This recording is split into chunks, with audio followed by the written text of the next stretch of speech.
Leo nataka nikupe kitu kimoja ambacho nimejifunza hadi hivi sasa. Watu wanaohitaji kukufurahisha katika maisha yako ni wengi kuliko watu ambao wanahitaji kukufaidisha. Si inaeleweka vizuri? Watu wanaohitaji kukufurahisha katika maisha yetu na dunia yetu ya sasa hivi ni wengi kuliko watu wanaohitaji kukufaidisha wewe. Mfano mmoja wa wazi ni kuwa, imagine tu ukitaka kuoa ama kuolewa, watu wanakuchangia.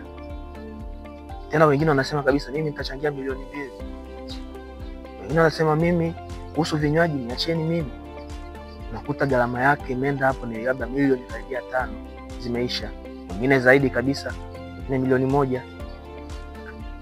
Mtu akifa au ukifiwa, unaona watu wanavyokuwa na huo moyo wa kusaidia, wanakuchangia. Fulani amekufa, watu wanachangia fedha nyingi sana. Ya tatu ni kuwa, ikifika siku yako kuzaliwa, happy birthday, watu wanavyochangia. Jamani, tutafanya sherehe sehemu fulani, watu wanachangia kweli fedha nyingi.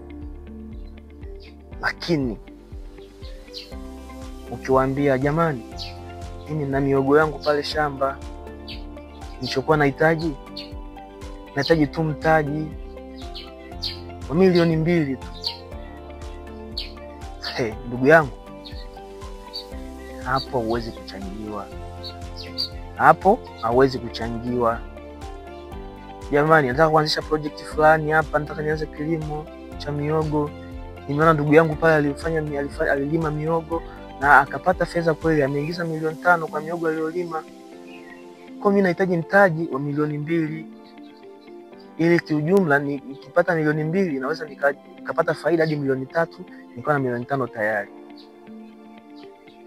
Ndugu yangu, huo mchango utakaa hadi unakufa. Paka unakufa huwezi kuona wanakuchangia. Lakini fungua swala la kuoa ama unataka kuolewa, uone michango itakavyokuja. Siku ukifa ama ukifiwa, uone michango itakavyotiririka. Na sherehe ya birthday, uone michango itakavyotiririka. Kwa hiyo kumbuka neno la kwanza nilokuambia. Watu wanaohitaji kukufurahisha katika maisha yako ni wengi kuliko watu wanaohitaji kukufaidisha katika maisha yako. Ishi nalo hili, itakusaidia sana. Kwa hiyo cha msingi, wewe pambana katika hali yoyote. Pambana kuanza mwanzo wako wewe mwenyewe.